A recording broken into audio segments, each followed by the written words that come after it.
for a little visit, and I was going into like my 8th month of pregnancy with my first child. And at the airport, my mother stopped me. I was like ready to go. Like I'm like, Gadi's already off, like towards security. And my parents were behind, and I'm holding their first grandchild. And my mother said, I can't believe you're taking our nachas away. Could you imagine? Like, what are you supposed to do? And I just remember the moment, like just the moment of like feeling so pulled, like your future awaits, and your past is such a big part of you. And so that was like, 21, 22 years ago. And I never looked back, but there are so many moments where I say to myself, like, this is really hard to choose not to be with family when you have an amazing family is a really hard path.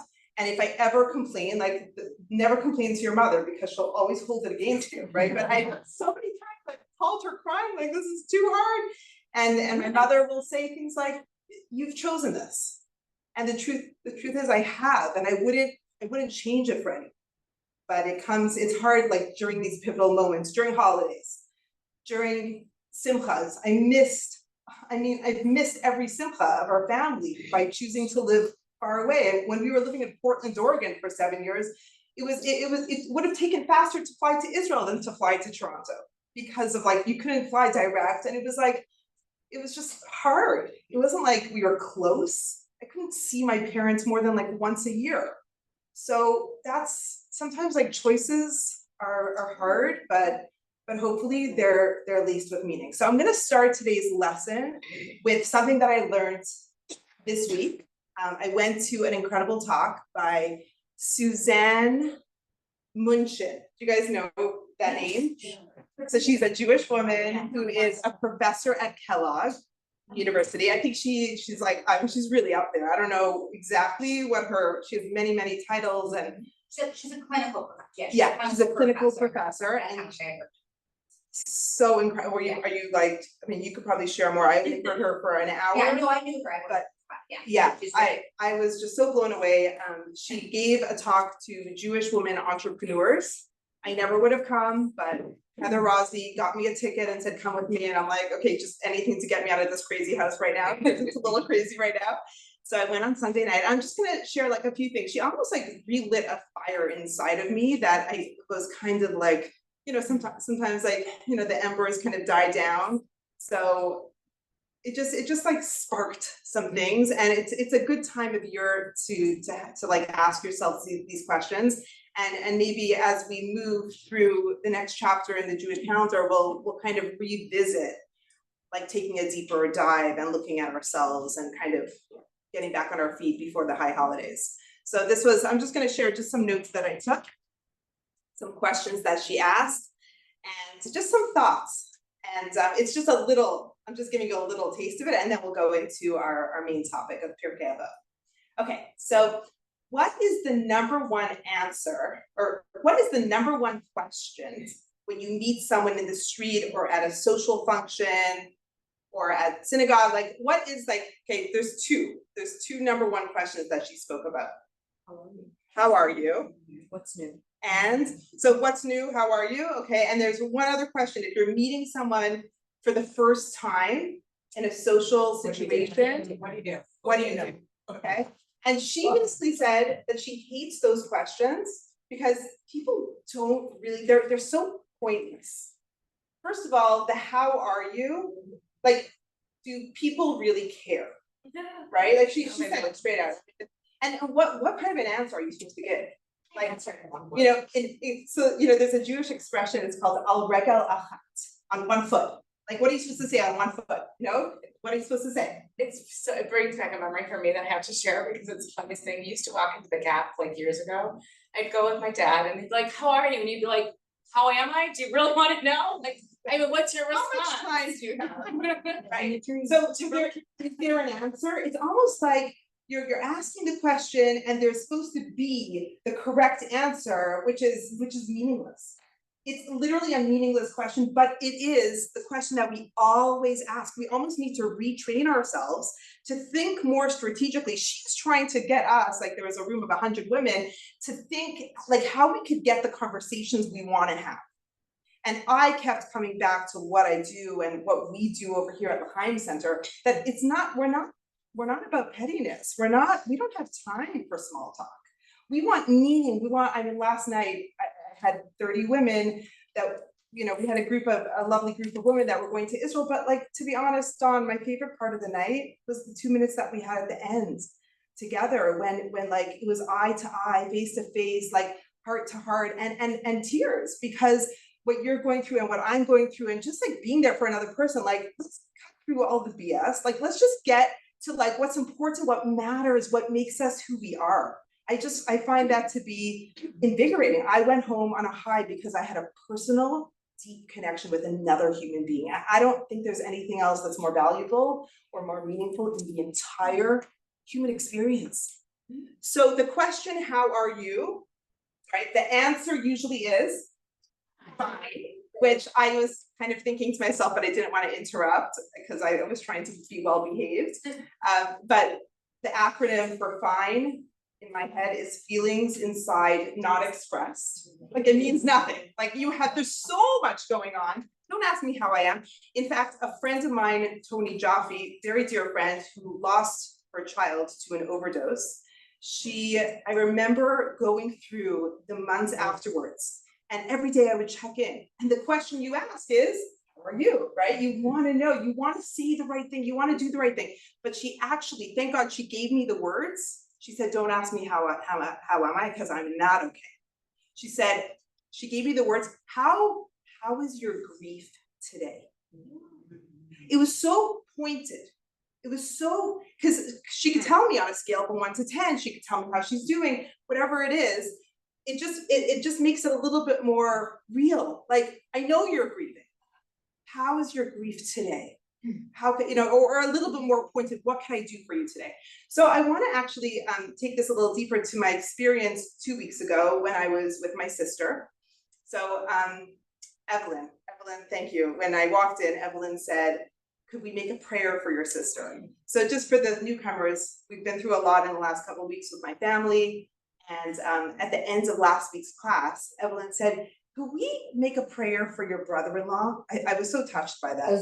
As a group. It was so touching. So that morning I had spoken to my sister, and she sounded terrible. She was just leaving the hospital. She's like, I have no idea what's next. They don't know when they're gonna let him out. He's so down. And then literally that afternoon, what my sister texted me, and she said, he's home. So I was like, it was our prayers. it was our prayers. But you never know what prayer it is or what action it is. And that was just amazing. Last Tuesday, he did get home, which was a miracle. He still has a long road. But I just want to, something that I learned in my week by my sister's side, helping her, support her through this crazy ordeal, was that there are people and there are people, okay? Just walking down the street on Shabbat afternoon, everyone on her street, her whole community knew her husband is in the ICU in a coma. It's not good. So don't ask stupid questions, right? Don't ask, how are you? Because she's not okay. She's not okay. He's not okay. This is the most stressful experience of her lifetime. It's so uncertain. So I was able to be a fly on the wall, hearing people come up to her and ask the most ridiculous things, okay? So this is what I learned, okay? So we're walking down the street, and there is a woman that's coming towards her with an expression on her face of, I care, tell me what's going on. And this woman stops by us and she says the famous question, how are you? How's Jamie?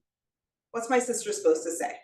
Wonderful. Like, what are you supposed to, first of all, it's Shabbos afternoon. She's with all her kids. What is she supposed to pour her heart out in the street?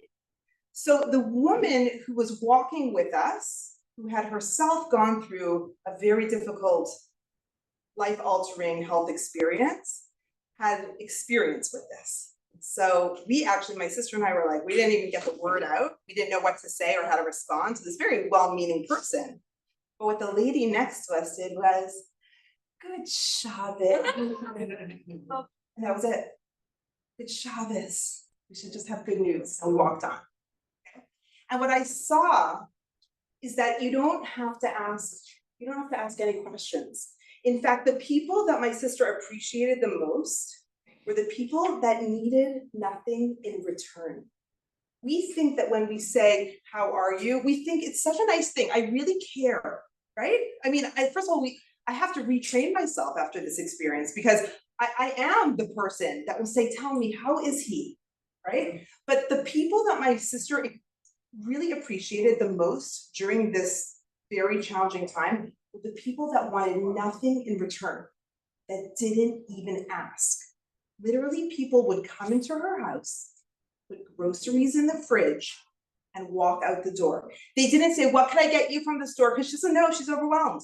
They didn't say, what can I do for you? Let me know what I could do. Like, it's such a crazy thing because I don't know. Isn't it frustrating? How do you help someone? You don't want to push your way in. Like, is it too much to go into someone's house and put groceries in the fridge? The first time that happened, my sister was very upset. She said, what do they think? I can't afford groceries. She was feeling like all upset. And I'm like, surely they're just doing an act of kindness. Like, but it took a little time for her to even make space to be the recipient of people's kindness. I said, people want to help. You have to allow them to help. But some of her closest friends would come to her and do whatever they were doing, pick up the carpool, do the job, or arrange a babysitter, whatever. And they would come in and they would be with her and they didn't even ask how her husband was doing today. It blew me away.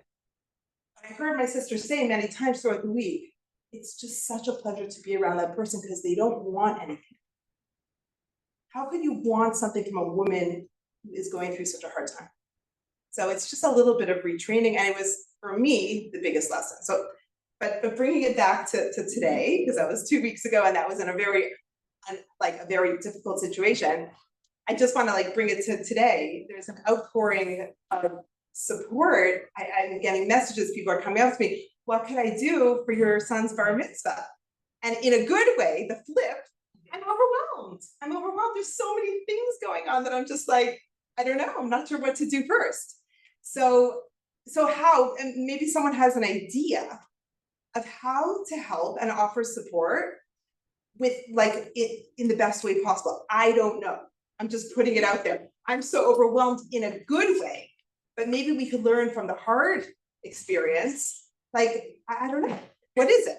Is it just to, I'll tell you what I did weeks ago when Eliza Polstein's father was in critical condition, the day that he passed. Remember, we were together and I read you guys that beautiful note. So the night before or the morning before, I texted Eliza and I said, I'm just thinking of you. And her response was, thank you so much for sharing that with me without asking me for anything in return. And I felt like that was the first time in my life that I did that I actually successfully was there for someone without asking them to be there for me. It's a reciprocal way. When you want to be there for someone, it's almost like you want them to respond by giving you a little bit of information. We're so desperate to have a little sense of control, information is control, maybe it gives us a power high. I don't know. Do you have an idea? Well, I did. So many years ago, I had the unfortunate that trying to get pregnant, okay, not only did I have to do fertility, but then I kept not only losing the baby, but then had to have surgery to get rid of it.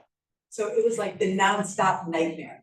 And people either did one of two things. Either they, did, what can I do for you? Which was or they ignored it, right? They ignored it. And also, I was angry either way. And I realized I was angry no matter what anybody did. There's no right answer. I'm just looking for a scapegoat, put the name and say anything. What did they expect me to say, right? That happens. And so the beauty of what I learned going forward with people, we took a woman last year whose child had died. And all I did was walk out to her and hugged her.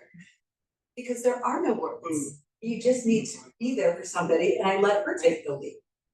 And she was just like, thank you so much. So it was, sometimes you just don't, because I get about your sister. Yeah. Like there is that fine line of somebody just barging in, because sometimes you need to know, what if I already prepared dinner? What if there is that fine line, but I always do the, Hard to know what's I'm right. thinking of you, there's no expectation of return. So many times I don't get a return, or it's literally a month later, or you just get a heart. Right. Because you just wanna know you're loved. I really love what you said, because there was my sister was in so much pain that she was telling me, I'm like, I'm her person. She's like, I can't believe he didn't reach out to me. He didn't even send me a text. And I'm like, maybe he doesn't want to overwhelm you. Like, people don't know what to do. Help things where people will be like trying to be positive, and I'm like, are you freaking kidding me? I'm telling you, this is what's happening. And then the other side where they're like, whoa, and I'm like, are you freaking kidding me? Now they're making me more nervous. You can't win. Okay. All you should do is be there for somebody. Just In the best way that you know how to do. I love you. Right? I'm here. And I think we could all think about it a little bit. It's definitely something, yeah. I was just gonna say, what you insinuated, that if someone is in a bad place and you do the best you can, Right. And it doesn't fall. we should train ourselves, let's put it that way, to give the person the benefit of the doubt. Because say to yourself, they're really trying, they're reaching out to me, they're trying to do something kind, Right. and it doesn't feel very good to me right now. Oh, I'm not saying it. You say to yourself, it's a self-protective mechanism. You say to yourself, I'm gonna give the person the benefit of the doubt, and it's not judging somebody, it's just, accepting what they have to give. Right. Even if it's not what you need at the time, and then if it's not what you need, just dismiss it, don't dwell on it. So what we're saying is so much of it is what the person is going through in their own world. It's not really like the people on the outside that are just trying to offer or not offer to stay back. It's not even about them. But we, as people on the outside, very often in numerous lives, should probably up our game with how to support another person without wanting anything in return.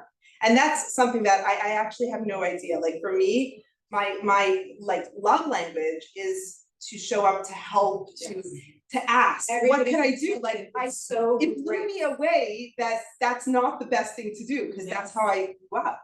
So now I'm kind of like seeing things in a different way and seeing how, for good ways and bad ways. I just want to go back to what Suzanne said, just some of her words. Can I just add to that? Yeah. Because here's the thing. While you can argue, and I would always say, I know their intention was good, here's the bottom line. If somebody is, if we're here to learn, if we're learning that the intention is causing more pain, then let's take away and learn from that, so we can all be better. Right. And teach other people that too, because Right. anybody you talk to, whatever, anybody else who's been through similar illnesses, whatever, everybody tells the same story. Right. Which is, I know their intent was good, but it was it just needed kind of. You weren't ready to receive it. Like, You weren't ready to receive it. nobody's ever ready, not about not receiving it, but it's not how anybody, I think, wants. Everybody just wants to be. I don't know, I think there's different types of people. There's Sure, people that say, sure. leave me alone, Totally. and there's the people that need the support. And so maybe it needs to come with, maybe the text message No, but I think it goes is, back to the, how are you? right, instead of asking that, How are maybe you? it's, I'm thinking of you, Yes. I'd love to support you, Yes. but I'm not, right? What would be the best way? Or do you think it's just showing up for the person in the best way that you think without the expectation? Yes, I get that. Sometimes people will send me a text message say, I know you're busy, don't even text me back, but just X, Y, Z, right? I Like, did that to you. We were Right? saying, Can I call you later? I said, no, just listen to my voice now. I just Yeah. want you to know that I'm. like which kind of takes the string off when you're overwhelmed. But I don't know. I think this will evolve in my own head and how I'm gonna try to show up for other people. Come sit down right over here. No, please, guys. Okay, yeah. I just wanted, I have to say something. Everyone keeps saying, how are you? And maybe just be empty. There's someone that I know that I see about 3 times a week. And every time I see him, I say, hi, how are you? And the answer is always the same, blessed. And that just kind of stops me in my tracks and inspires me for the whole day. So I find that saying, how are you?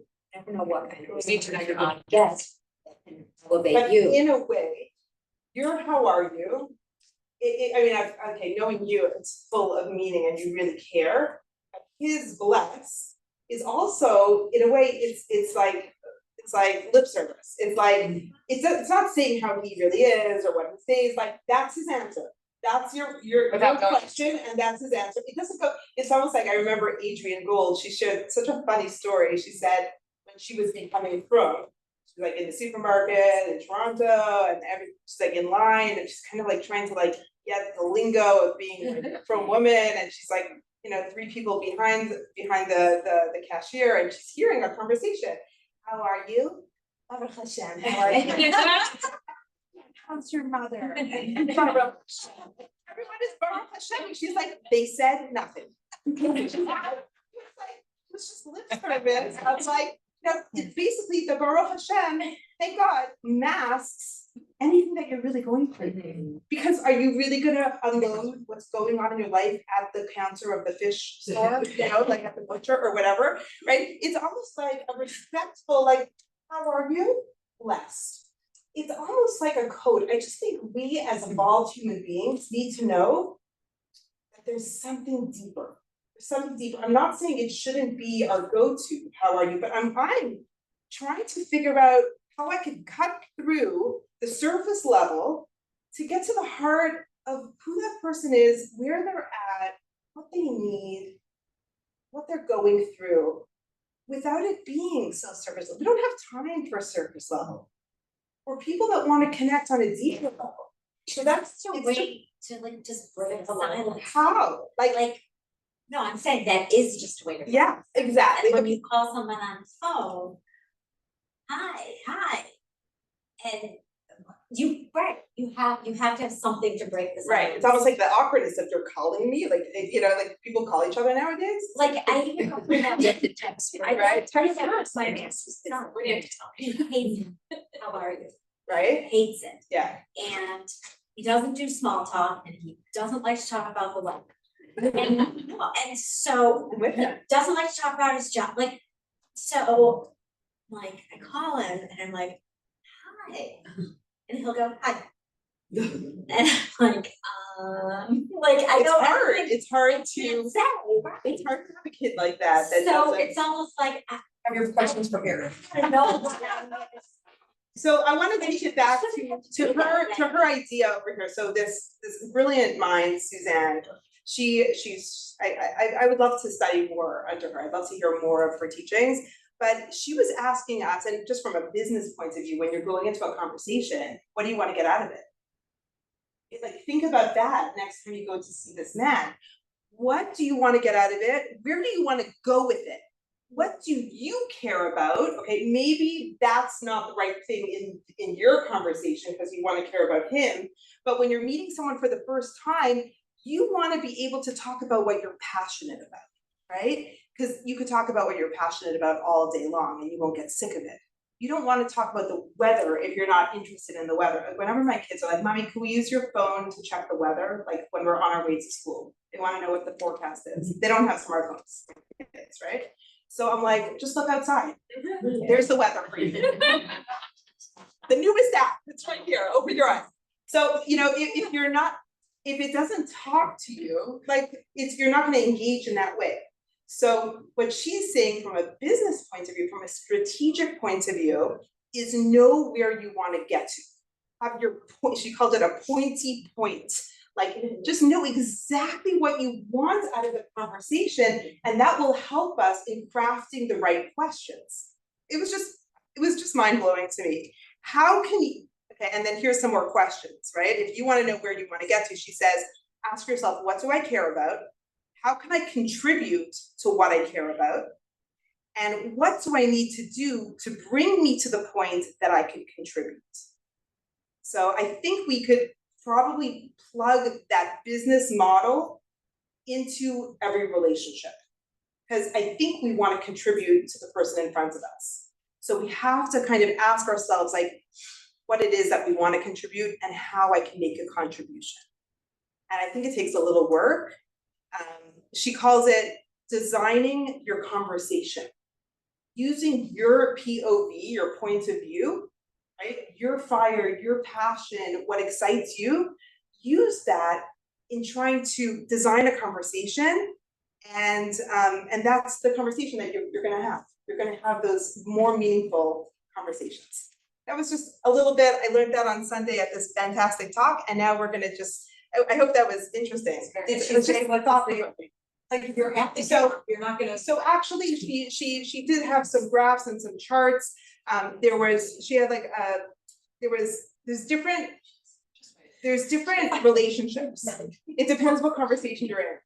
I liked Doris's example of meeting this, is it an elderly man that you're visiting a few times a week? No, he's a security A guard. security guard, okay, fine. I thought it was like one of the Holocaust survivors and, He's at the museum. okay, is that the He's in security.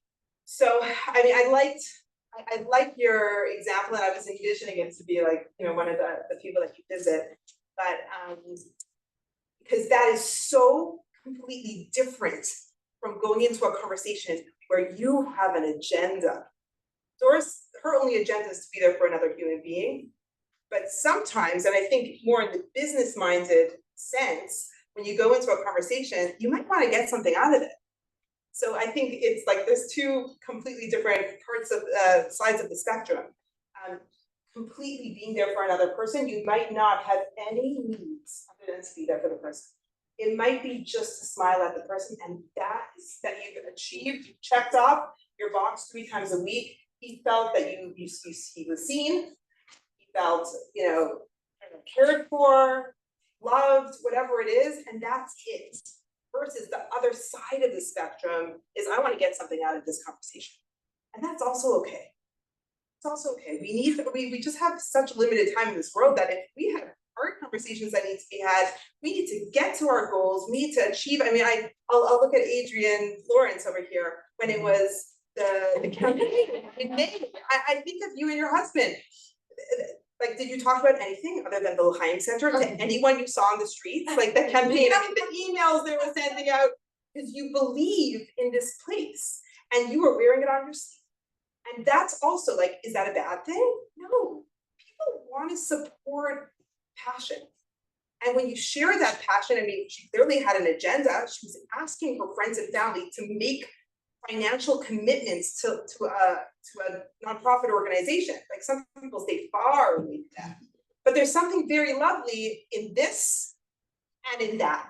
They're both okay. So there's different categories. There's your work life, there's your personal life, there's your spiritual life. There are many categories of relationships, and I think the same principles could probably be applied. Okay, we're going to move on now to the Mishnah. I actually prepared 2. We'll see if we get through them. If you're taking notes, you can make like a Punnett square, you know, like just like a big X. We're having 4 different boxes, and I'm gonna ask you guys to really jump in here and share, because this is a lively conversation. Let me find the one that we're doing. Okay, the chapter is a giver, a taker, and a doormat.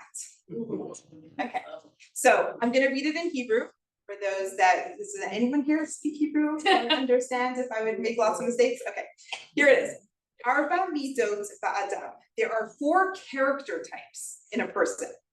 Ha'omer shali shali, ushalcha shalcha, ushalcha shalach. One who says, what's mine is mine, and what's yours is yours. Okay, that's square number 1. What's mine is mine, and what's yours is yours. Zu midah beinonit. This is like the beinoni. Anyone know what that word is? It's the in between. It's like category like C. okay, like C minus, like he doesn't get such a great grade. We're gonna rate these 4 categories of character traits, okay? What's mine is mine, and what's yours is yours, mediocre, okay? Others say, okay, the Yesh Omrim, others say, Zu Midat Sidon. Does anyone here recall the story of the people of Sidon? Okay, the story in the Torah that talks about this very selfish people that were destroyed. The people of Sidon were destroyed. They had very bad character traits, and this quality is compared to them. And we'll delve a little deeper. The next one, next box. Shali. second one? That was the first. Now I'm going to the next one. Oh, Okay. I'm just reading the Mishnah. I'm just reading it, and then we'll delve in. Okay. The next one is, it carries on. Shali, shalcha, ushalcha, shali, am haaretz. Okay. Good. So in English, what's mine is yours, and what's yours is mine. And the way that the Mishnah describes this character of a person is am haaretz. Does anyone know what that means? Am haaretz is it means like just such an ignorant person, unlearned. Like that's, I don't know. There's also something lacking. Like what's mine is mine, and what's yours is yours. That is what's mine is yours, and what's yours is mine. Learn it. Okay, carry on. Shali shalcha, what's mine is yours. Ushalcha shalach. Okay, and what's yours is yours. Let's read that. What does that sound like to you, Gloria? What's mine is yours, and what's yours is yours. What does that character sound like? A giver. Such a giver. I want nothing in return. Okay, so that the Mishnah says is a pious person. And then the last category, shali, what's mine is mine. Ushalcha, shali, and what's yours is mine. Russia. That's a wicked person. Okay, so these are the words. We all know people. We all know people like that. Okay, but we don't do lashon hara here. So that is the 2 lines from Pirkei Avot from thousands of years ago that the sages in Pirkei Avot wrote about the relationship between giving and taking and being a doormat. Okay, I like that word. I like that word because it's kind of funny. It makes you chuckle. But none of us want to be a doormat. So how do we know how much we can give without becoming a doormat? Okay, so these 4 types of. Did anyone put this in a box, like the 4 characters? Did you write it? Okay, let's rate them. Let's actually rate them. Okay, I think it's very, very clear that the pious one gets an A+. I want nothing in return. Right, the pious one is what's mine is yours. And what's yours is yours. Keep it. I want nothing in return. And by the way, if we talk about acts of kindness that we could do, let's plug in an example into this pious state of being. Like, and really anything you come up with, yeah. Well, giving tzedakah to like Torah learning, what I'm giving, and I don't want anything back. Merit, I know we get merit from it, but not beautiful expected. So charity, I think in general, and we've learned this many years ago. I mean, we've learned it here, the different levels of giving. So there's giving, there's good things in giving openly, like when you put your name on a building, it inspires people. Or there is something nice in having your name written, to inspire other people. Okay, so that's why we don't only give privately, but the highest level of giving is anonymously. Okay, so when you give and no one knows and you get no recognition for it, that is the highest level. And you guys know this, the highest form of a mitzvah is taking care of someone that has passed away. right? It's called the Chesed Shel Emes, the truest form, Emes. It's like the truest form of giving because you really, you're never gonna get anything in return. Did you see the Curb Your Enthusiasm? No. Oh, it is hilarious. Curb Your Enthusiasm where Larry David, he wants full, like he wants everyone to know when he gave to the charity. And his best friend was he's like, who does anonymous? That's exactly the two different so people you're funny. talking about. That's That's really so funny. So once again, like it's not, I think there is merit, there's so much merit in giving with your name. Because it encourages people, in fact, like at the end of every charity, which I never do this, but every charity, you know, there's charities every single week in Chicago. So you give to a charity, you make your donation, and then at the end, once it goes through, it says, if you wanna share this on social media, it'll get 10 times the donations. Like it just gets so much more because people see it and they're like, oh, I should also give, right? So I don't feel comfortable doing that. I've never clicked on that. But even if your name goes up on a, you know, on a charity campaign, people see it and people are like, she gave 360, I was gonna give 180, but I could, you know, it just inspires other people. So it's not, it's a very high level of giving, but the not needing anything in return is something that we need to think about. Especially in this society where everything is like, everyone has to see everything. And it's almost like, did it even happen if you didn't share it with the world? Like, and it did happen. And that's what makes someone a pious person. They're really, really not needing. But we do that here in once I want you to know that I gave, like just so you know, versus me going in. Right. I don't know. Right. I think both have tremendous merit. Right. Every year when we go through like our fundraiser, I mean, it's like, you know, it's total like, we're in it all the time and you just see people, like you learn about people in the way that they give. And sometimes people don't want their name on it, but we ask them to put their name on it so that it'll inspire others. It's a very interesting study of humanity. I always walk out after the 2 days of the fundraiser like just blown away by how big people's capacity is to give, to want, to help, all of that. It's very beautiful. We actually spoke about this once. I mean, just in private, Mimi shared like, well, what do you do if you're surrounded by a friend that doesn't give? Like, it's actually I appreciated the conversation because it says so much about the character of a person that you almost want to like, I don't know, reconsider like how much time you spend with someone that is not a giver. Because you want, by the way, we become like the 5 people we hang around. That's like a well-known thing. So when you choose your inner circle, you choose people that are one step ahead of you. That's why we all want to be friends with Jen, right? Yeah. She's like 100 steps ahead. But choose people in your inner circle carefully because you become like that. So if someone is not a giver, you don't want some of those traits to be passed down to you. You have to think about it. Evelyn. I was going to say, both these examples, what you're talking about now, how are you? There is something in common. Yeah. And that is different people react differently, so we can't really give a formula.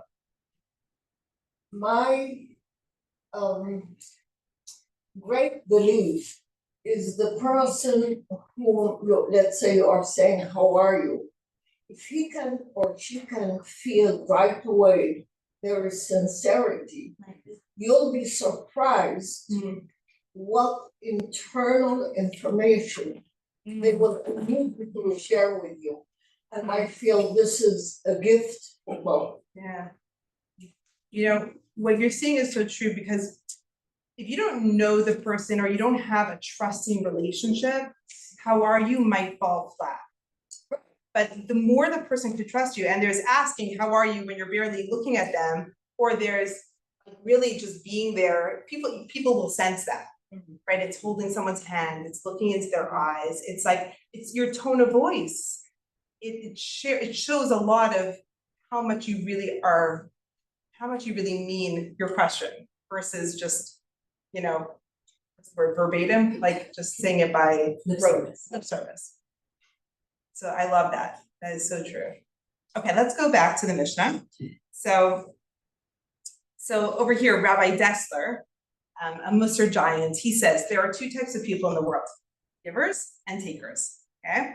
We're all born complete takers, right, as babies, and we should evolve, okay? So the first category over here, what's mine is mine and what's yours is yours. So as we said, the Mishnah calls this person an average person, okay? He doesn't want to take pleasure from anyone else or give pleasure to anyone else. He's neither a giver nor a taker. So that's not what that's why it's mediocre. We're not going for that. That's not like a high bar. I hope I'm very, very open with you guys. I hope this is gonna just like help me through. I'm not talking about us. And I'm not even pointing fingers, maybe a little bit inadvertently, but I just want to give an example of what it's like to live in the neighborhood that I live in. I love my neighborhood.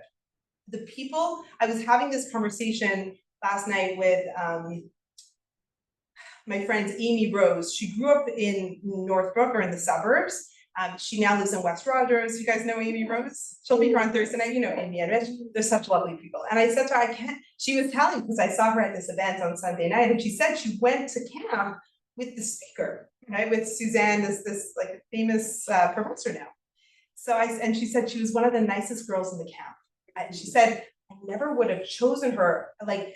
She said, I never would have imagined she would have become such a powerful influencer as she is today. She was just such a nice person. And she said, and compared to all the other girls in the camp at that time, I can't remember which camp she went to, she shared that, she said many girls were very similar to her, okay?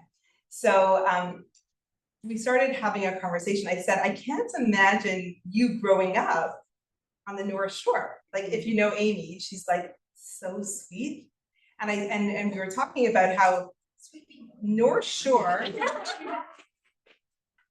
like North Shore has a reputation. Yeah. People always ask, you live there. People stereotype all the time. But I break that stereotype by saying, actually, the people that I work with and learn with and study with and live with are the nicest people I have ever met. And I believe it. I feel like we attract a certain type of growth-oriented person that when people are like, really, you live in Deerfield? Isn't it so sloppy there? I'm like, no, that's not perception. There's such a perception, and yet like I feel no, that's actually not what we experience over here. It's just a love fest. But I just want to like take it a step further because I've surrounded myself with really good people. But let's go with, we're the exception. Let's go with some of the stereotype for a second. Deerfield or North Shore in general, everyone lives in their own homes, on their own bubble. It's not a kibbutz, right? There's nothing kibbutz-like about it. It's not like what's mine is yours and what's yours is mine and we'll all share it because I have a cup of sugar, right? That's never happened. I mean, I borrowed like one thing from a neighbor once since I moved here 3 years ago, but like, it's not like that. It's just not the culture. It's not the culture, right? And in Portland, in my last place where I lived, it was so the culture that you never went to the store to get a cup of sugar. You went to a neighbor, right? You just went to the neighbor and whatever it was, of course, it's mine, it's yours, come in, doors open all the time, right? So I think maybe we need to think a little bit about where we're living, because just as I said, the 5 people that you hang around are the people you're going to become. If you live in a certain community where the norm is to be behind closed doors and stay in your little bubble, that's also not the most giving, loving, open person that we want to become. It almost seems like it almost seems, they use the example of the people of Sodom that wouldn't lend anything to each other. That's like the furthest away from where we want to get to. So I think, being that Hashem put every single one of us where we are right now, it's almost like we need to stretch not only ourselves, but maybe even our communities in a way where we change the norm. That it's okay to open our homes a little bit more than we're used to. What do you think? I think we're well chosen this community. Right. And so I think that we're maybe the exception in that world, but You don't get to move, you don't get to living next to someone to get them be part of your inner circle and part of your community. And maybe the values that we learn here, you know, we touch others who come in our way, but Right. it's not necessarily. Right. Yes. Right. Right. It's hard to live in a community and it not have an impact. Yeah. It's just impossible, just like it's impossible to hang out with certain people and not let them have an impact on who you are. So, and I like what you're saying, we're not gonna pick up and move, it's just. If we don't get this in our block, we've chosen to come here. Okay, so we're kind of creating our own community, as you said, I like that. I was just gonna say that Drew really inspired me, like being from Highland Park, I grew up in Highland Park. Everything you're talking about, that was who I was surrounded by, like, my friends are historic, I love my friends. Right. But everyone is in their own home, everyone has money, let's be honest, they don't have to borrow a cup of sugar. They'll call their mom if they need a cup of sugar, they don't need your cup of sugar. Right. It would almost be like you said about your sister, Right. do they think I am poor that I need to? Right. And you've inspired me to kind of, yes, there are those people, but that's not the life I want to live. Right, So it's so lonely. you've inspired me to like open up my door, and I don't have to be what the culture is. And Right. I have been opening up my home for that because that's how I want to live, and I see how you do it with such grace and so casual. It doesn't have to be so formal to Right. open up our doors to our, maybe they're not friends. So what? So it's someone we know from the community, we can open up our door to them, and it's such a better way to live. Right. And I've noticed in the past 2 years, since like using that muscle, I'm so much happier living that way and not following what honestly people do around Right, here. and we don't, givers are happy people. What is it? Givers are happy people. So, and if you think of, just close your eyes and think of I'm gonna say words, stingy, selfish, self-absorbed, right? Which could describe your next door neighbor, right? Like it could describe someone that it's, you don't need to think so far, someone that totally keeps, as you said, in her own bubble, right? That's not a happy person. That's so lonely. That you think that you're better than anyone else, that you don't need the same camaraderie, meaning that you don't have, no one, it doesn't matter how much money you have or how much convenience, it doesn't matter the way you live, you're still going through a human experience in this world. And the most meaningful way to do that is to have meaningful relationships, and that takes vulnerability. It takes just being real, and it also takes reciprocation. It's reciprocal. So yeah, it's yeah. Yeah. So sometimes it's really okay to change your friends. And it has really nothing that much to do with your friends of being snobby or whatever. Sometimes you outgrow, sometimes you outgrow your friends. And I've noticed that I'm at a high level, but sometimes I notice, I said, what are they talking about? I have nothing in common. Let's go to Marshalls, let's go to Fields, Macy's. No, churches fields. So you have to evolve as a person. It's okay to do it if you are older. It's, it's fine. Yeah. You just have to move on. So isn't it scary to do that though? Because it's like, it's almost like your old friends are they know you and they've accepted you. So they're kind of like your comfort zone. They're your warm fuzzy blanket. And to change that no, but sometimes you say, you know what, the so warm scary. fuzzy blanket is no warm fuzzy, Right. I'll just share a little personal story. So when I was 18 years old and I went off to Israel for my first year, and I really hoped, I was 12 o'clock. Shema Yisrael, Adonai, Eloheinu, Adonai.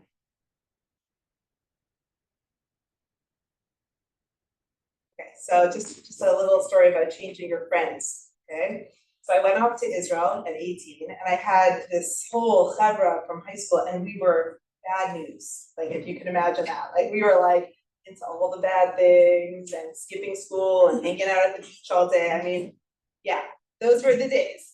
So when I went to Israel for that first year, towards the end of the year, I realized that if I want to get serious in my life, I'm gonna need to detach from this peer group. And that was the scariest thing. It was so, because they were my comfort, they knew everything about me. The peer group, we had gone through high school together, we had so many memories, there were so many things that I was so embarrassed of for the rest of the world, but they all knew it and loved me anyways. Anyways, my best friend for my entire high school was really holding me back. Was really holding me back. She was, I think, I don't know, so we had such good years together, but deep down, I always wanted more. We had different standards we just had different standards of what was right. Values. Yeah, there was definitely, like, the way I was raised, the way she was raised, I would never cheat. Like, there were just certain things that just were very hard, and it was such a hard thing to pull away. So, but I want to say that Regina, it wasn't just like, I'm out and moving on to a different peer group, which I did eventually with tremendous strength, and I don't even know how I had the strength at 18 years old to pull away from everything I knew. But we separated at 18 years old. I didn't speak to her for over 20 years. She came to my wedding, then she came to visit me once in Denver, like, but we were no longer best friends. And her life took a very different turn, okay? She actually left the fold of Judaism, so to speak. And for 20 years, I carried the guilt. I thought it was my fault. Because at such a pivotal point where I became more religious and more serious, and it really took a deep dive, she went the other way because I basically said goodbye. So for my 40th birthday, and this is something that I carried with me for my whole adult life, my 40th birthday, my husband said, "What do you want?" And I said, "I need to make a trip and visit my old friend." So I booked a flight. That was my birthday present. Booked a flight by myself. Showed up at her door. Unannounced. I let her know that I was coming. Her address. I came to see her. She was excited. We had one day planned together. Showed up at her door. And so much. I was literally sludging through my life with this bulgy skin, this suitcase of grief and mistakes and Regrets, guilt. so much guilt. So much guilt. I got an extra dose of guilt from my grandmother.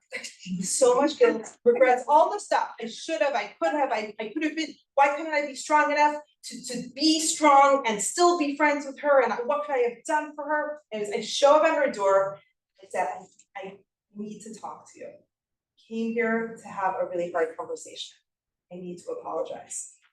And I told her my whole, just poured out my heart, the whole story.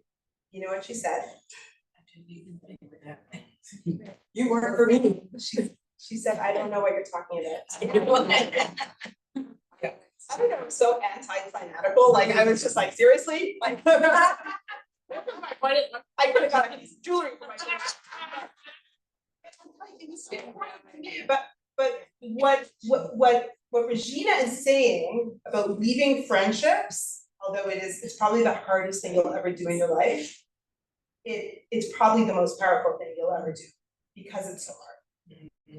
So hard that for 20 years I felt guilty about it. I had to let go of it. That was my birthday present was getting rid of the guilt, to be honest. I felt so much lighter. I felt so much freer. And we have a good relationship now, but I'm not carrying her, failed marriage and relationships and the path and the stepping out. I'm not carry it, but I carried it for 20 years. So I think what you're saying is so spot on, but probably the hardest things we'll do in our life are probably the most important. Okay, so yes. Is there a question?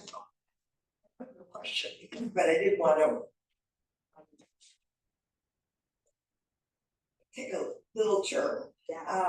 because we're talking about bubbles, the North Shore, privilege and all that. I think the world is such an uncertain place today. For example, what happened in Highland Park, when the shooting in Highland Park, no bubble anymore. It can happen anywhere, it can happen to anyone, anytime. So Wow. very hard to take for granted the things that you used to not even think about. Right. Because you just don't know. Right. And Like there's no more that's false why sense of this is- security. This is a comfort because Right. it gets you outside of, Right. you know, looking towards a bigger thing. Yeah, it's interesting because we have COVID, like COVID, I feel like brought us more inward. Yeah. And then, what would you say, the Highland Park shooting, did that bring us more inward or outward? No, well, I think it fostered a sense of community that wasn't there before. Yeah. And it made everyone less sure of when they walked out the door in the morning, and they had money in there. Right. Had this, that things were gonna be okay. And then what do you think, like, you know, I like that, it's an external threat, okay, that kind of always brings us together, but let's just, you know what the most humbling, one of the most humbling experiences is when you lose parts of your health. And you could have all the money in the world and all the power and everything, and then from one day to the next, something changes. And it's you, how do you get through it if not for, and I think faith is probably the number one factor, because faith makes you strong and enables you to get through hard things, but then next after faith is community. But the facade is that you have control, Right. and it's, We don't. and, you know, that's not the Right. deal. And there's so many generalizations, not everybody has money who lives Right. in the North Shore. Totally. There's Right. too many Right. generalizations. Yeah. Let's run through a couple more lines, and I you know, I know we'll close up in a few minutes, but I just want to dig a little deeper. So we understand that the first box, what's mine is mine, what's yours is yours. That is, you know, not a giver, not a taker, but someone that is somewhat selfish and not wanting to build community or interact in a deeper way. So we're not, that's not what we're going for, right? It's like your problems are your problems, my problems are my problems, I'll stay in my bubble. Like that is a miserable existence. And what the book says over here is that it becomes the prevailing viewpoint in a society, and that turns to cruelty. It starts out just like you stay there, I stay here, I do my thing, you do your thing, we have nothing to do with each other. But that the seeds of that turn to cruelty. It's not something that everything grows into something. So a spark or a seed of goodness could grow into a beautiful thing. But this is a spark of something very negative, the selfishness, and that could turn into a cruel person. By the way, as we kind of get on in years, sometimes like our bad traits become worse, right? And sometimes, you know, sometimes we see it with like our aging parents or whatever it is, that if they had a certain trait and they didn't uproot it or work on it, it just becomes like bigger. At least you see it stronger. Okay, so over here, we don't want it, God forbid, to grow into cruelty. So I think that's category one. Category two over here, the mindset of what's mine is mine. Sorry, what's mine is yours, and what's yours is mine. I mean, that sounds so beautiful. This benevolent attitude, but the negative of that is that there's no appreciation for personal boundaries. Like, not everything that's yours is mine. And it's almost like you have this, what's the word, like when you're like magia, like it's coming to me, like entitlement, expectations that are unrealistic. That's also, it's so negative, and don't we see a lot of entitlements in the younger generation, like everything is coming to them, right? So it's kind of a scary thing. So it's that the person has no appreciation for someone's private property or someone's space. This example is how ignorance is not bliss. Ignorance of other people's boundaries leads to lawlessness. You know, no one becomes lawless all of a sudden. but it's the small chip, chip, chip, or drip, drip, drip that carves into that stone or whatever it is. Things kind of trickle away. And that's what the second mindset represents. This, it's what's mine is yours, what's yours is mine. It's not such a good thing. It's not such a good thing. Okay, so the third one, the third attitude, what's mine is yours and what's yours is yours, right? That we said is the highest person, this person going above and beyond. So over here it says, we're not obligated to give everything that we have away. Okay, we're just trying to like pull apart the good, the bad of this character. Is it a good thing that you want to give everything away? What does the Torah say about giving? How much charity is one person supposed to give?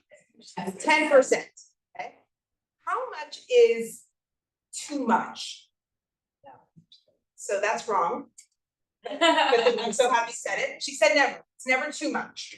So actually, according to the Torah, but it's funny, when I read this, it reminds me of Dr. Walter, may he rest in peace, because one of the only mitzvot, one of the only things that he didn't do to the letter of the law is this. It says in the Torah that a person should not give more than 1/5 their possessions. Okay, Torah says give 1/10. That everyone should give 1/10 of their possessions. It's 1/10 of it is fixing the world. Tikkun olam. Hashem, literally, it's a mitzvah in the Torah. But I think now with what's going on in the world, and what's going on in Israel, I think people have pushed it. I feel like people have pushed it more because it's an emotional, you need to feel like you're doing something. So you're saying you should give more? Is that what you're saying? Yes. I feel that way, I feel that. So let's just see what the Torah says, because it's good to, it'd be amazing if we could follow what the Torah is saying, not that we always can, but it says ideal, give 1/10. But if you want to give more, you could give up to 1/5, which is called chomesh, okay? Meiser is the word for 1/10, chomesh is a fifth.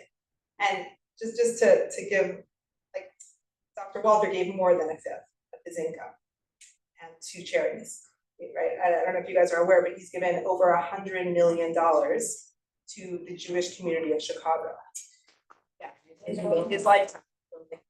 Amazing. Building your essential. It is kind of an incredible thing, and it's not like when I say that he didn't do like a mitzvah to the letter of the law. Like I'm sure he had guidance, and I'm sure it wasn't the fear. Why would the Torah tell us don't give more than a certain amount? By the way, why shouldn't be a doormat? Okay, is that the reason? Maybe. What it says over here is because you might, if like let's say someone is such a giving person, they just give until they have nothing, then that person becomes a burden on the community. And that's not okay. But I guess he knew he wouldn't be a burden. He had enough to not be a burden and to still give to the level that was needed and that he really wanted to give. Don't the extenuating circumstances like what's going on? Like it's what you're saying. I think Yes. extenuating I think so. circumstances allow you to affect more than Yeah. maybe do monthly, which Yeah. is to help But meet we're- the needs. But we're not allowed to give more than we have. So this third character, what's mine is yours, what's yours is yours, even that has boundaries.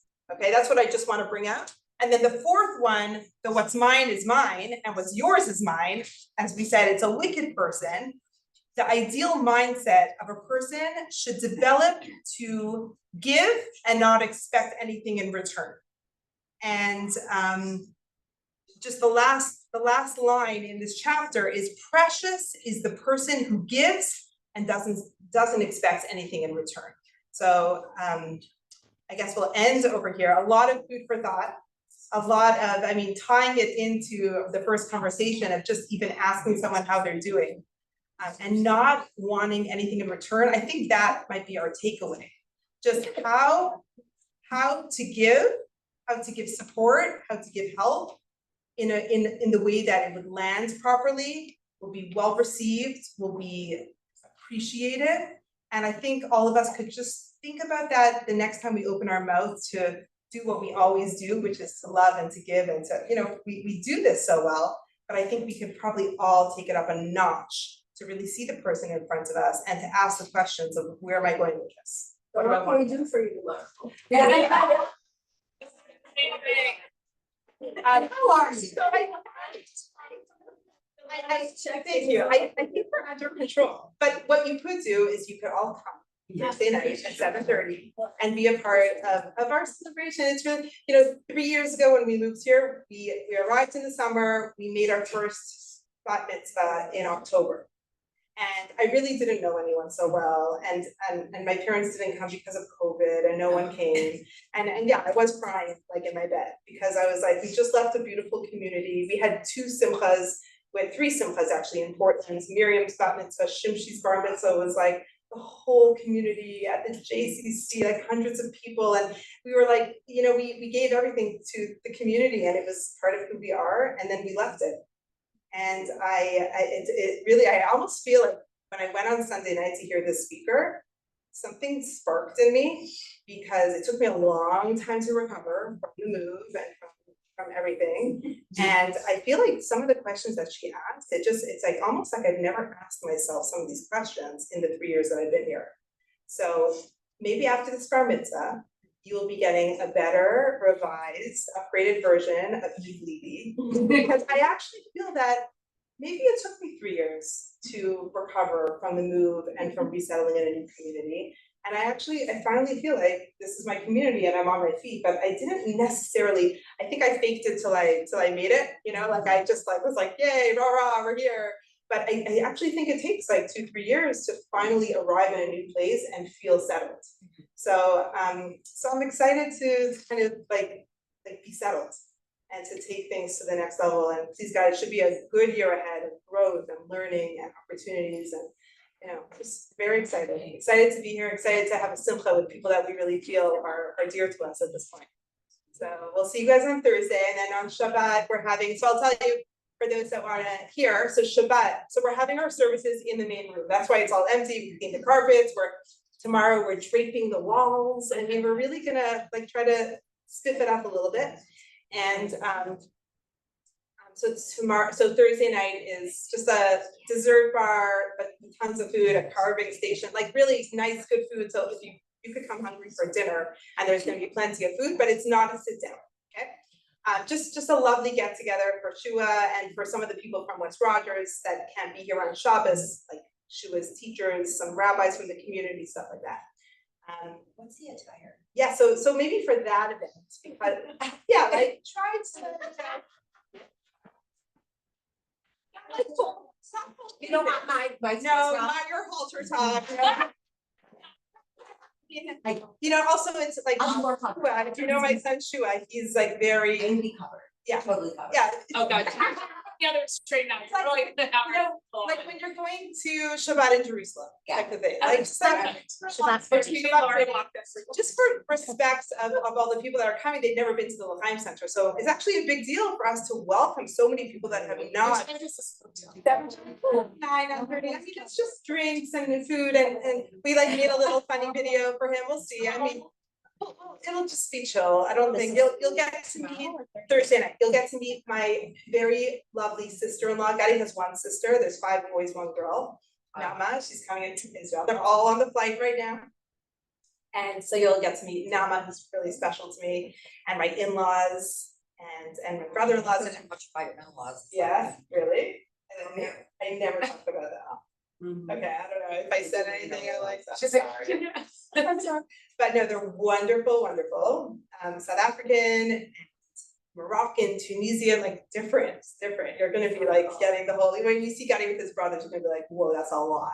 They're all the same, with different variations of gray. As they grow. And then Shabbat is, we're come, please come. We're gonna have services in there. Either out here in the atrium, we'll have some learning. There's gonna be a lot of people, I'm assuming, I'm hoping. But I'm gonna have some of my friends, like Eliza Bulo's coming in from Denver with her husband for the first time, which is so exciting, and Brian. And so Eliza, Rifki Galerinter is coming from West Rogers, And hopefully Talia, my very dear Talia, will be back from Vietnam on Thursday, and if she's up to it, she's gonna come. So I have these 3 incredible educators. So I didn't even ask them yet. I asked Rivki, if the 2 of them are in for just, you know, kind of helping with the learning. We're gonna have Parsha learning out here or in there, we'll figure it out. So we'll have a class, maybe a little bit of a shorter class so that whoever wants to come in. So I think a lot of people are gonna come, but it would be a lot for them to sit through hours of services. Here, Shua, Well, so that's why I was thinking like, maybe like towards the end, the last through Aliyahs, like the last 2, 3, I mean, and you're free to do whatever you want. But I think it would be too much for people, it's 2 parshas. It's not only 1 parsha, he's like such an overachiever, this kid, it's the longest parsha in the entire year. So it's just very long, I think it'll be too long, so that's why we'll have both options, come and go, do your thing, and then we'll all come together for a beautiful kiddush lunch that my daughters are making. And that's it, that's what we're doing. It's not like when I called the photographer, Gary gave me a name of a photographer, and she's like, you could bring the Torah to the beach. Like, okay, hold on a second.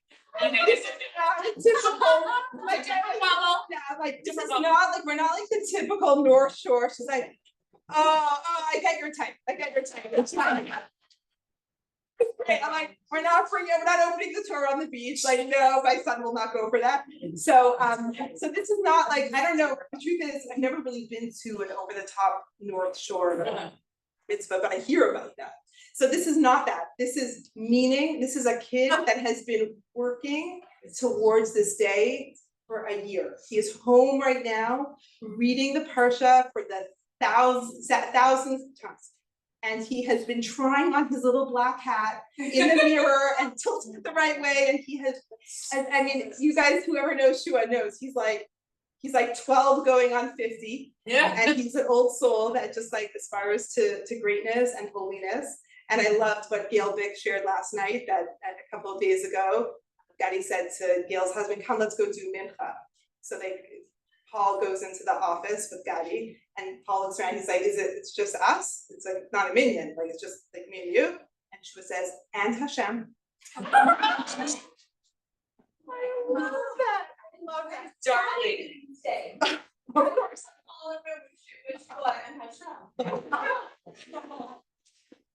Yeah, so I know I'll lose myself 30,000 times between now and then, and you know, the flowers and the this and the that and all the details that we always lose ourselves in. But let this be my reminder, I'm saying it verbally, so you guys can hold me accountable, that I just want to be in the moment of a simcha, like a Jewish simcha, because we need it now more than ever. And the truth is all the details, the colors, the scheme, the this, the that, all the nourishment. We're not gonna remember it. We're not gonna remember it, but we're gonna remember just the feeling of being part of something meaningful, special, holy, that our great grandfathers were a part of. And it's just like, there's something holy in it. So that's all you could expect. Nothing fancy, you know, we're actually, what does Shua want? Like, what did he want for Thursday night for the food? We're like ready to do like steaks and, you know, he's like, what if you want, guys? Whoever comes for Shabbos. So we actually bought him like these like little children, like everyone will have like take home like children pots, like a little plastic children pot, and it says children by it says some Yiddish thing about shooting children, and that's like, it's just cute, like that's just who he is. He's like a old soul, Hamish little man. So that's all you could expect. Nothing fancy, but lots of meaning. And we can bring it. That's what I say to you. You don't No, need to. no, I'm just saying, Yeah. but yes, Thank you. that's what I was. But it's not necessary. Thank you. Thanks, guys. We'll see you hopefully soon. You're coming. Love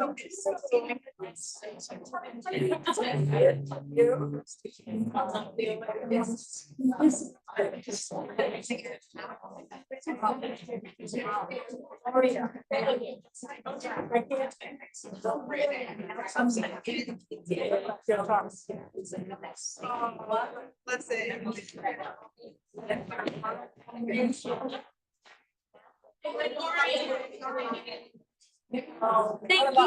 Have a great day.